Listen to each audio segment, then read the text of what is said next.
Let's talk about what's the buzz. Disconnection continues to be the strongest element of design today. Why? Because it allows us to create the versatility. It gives us a sense of looseness. It gives us the movement, the texture, and the volume. And most importantly, I can control disconnection. I can't control the texturizing techniques.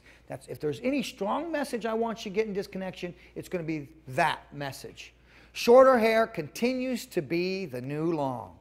Imagine that. All these clients that came in with long hair, cut it off into that bob. Now you're going to find this summer, they're going to either go two things. Start to grow it out, and you're going to see more mid-length shapes, or they're going to go shorter. When we're talking about short hair, we're talking about a choppy, texturized crop. It's kind of an updated 80s pixie look, if you will. And you're seeing that. Take a look at now. Mature woman, Katie Couric. Her hair is short. So you're seeing a lot of these people starting to cut their hair short, which is great. The icon for short hair right now, I would say, has been Rihanna. The icon for short hair back in, let's see, 08 was Agnes Steen, the model Agnes Steen. She was the icon for short hair. She was one of the first models, top models, that really cut her hair short, and a lot of them started to do that after that. Volume becomes the key, yet what makes it fresh is where and how we place it. Volume. Amy Winehouse. Poor Amy Winehouse. But take a look at Amy Winehouse. Amy Winehouse had her volume set this way, so it's more diagonal rather than vertical, sitting straight up. Take a look at the red carpet. When these icons walk down the red carpet, their volume was placed in the nape area. You're seeing lots of chignons and buns simply organically pulled back into loose pieces, very undone, yet requires maintenance. And it requires a technique in order to create it. So volume becomes the key, yet what makes it fresh is where, and most importantly, how we place it. Fringes. What do I mean by a fringe when I say a fringe? Thank you very much. I mean, that's exactly what we mean. Bangs, fringes. Let's start to change our communication and change and update our language. And you're going to hear a couple things that I'm going to share with you.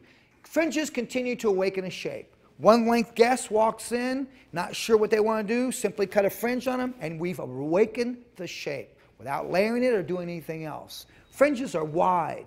They're wider, Bella. They're cut back further than any, as far back as they can be cut. They're cut back further. Welcome back a bi-level type of feeling, but a very modern bi-level type of feeling. They're blunt. They've become very blunt. They're heavy. Now, the next fringe we're going to start to see is we're going to see that bluntness start to become more choppy. So it's going to become a little bit more choppy, a little bit more chewed, maybe even graphic. And of course, you always have the side sweeping. Now, when we talk about fringes, it's the personality that we look at to determine what type of fringe. If I have someone that's a very cute type of personality, I immediately think about something that might be more graphic, something a little bit more chewed. If I have a sexy personality sitting, my husband likes my hair sexy, I like my hair sexy, I think about side sweeping. If I have a rock and roll guy sitting in my chair, a rock and roll person sitting in my chair, that personality, I'm thinking eyebrow skimming where they can barely see, heavy, that type of personality. So what I want to share with you then, when it comes to fringes, identify the personality, then we know where to go from for the fringe. Just because heavy, blunt, and wide fringes are in, they're not meant for everybody.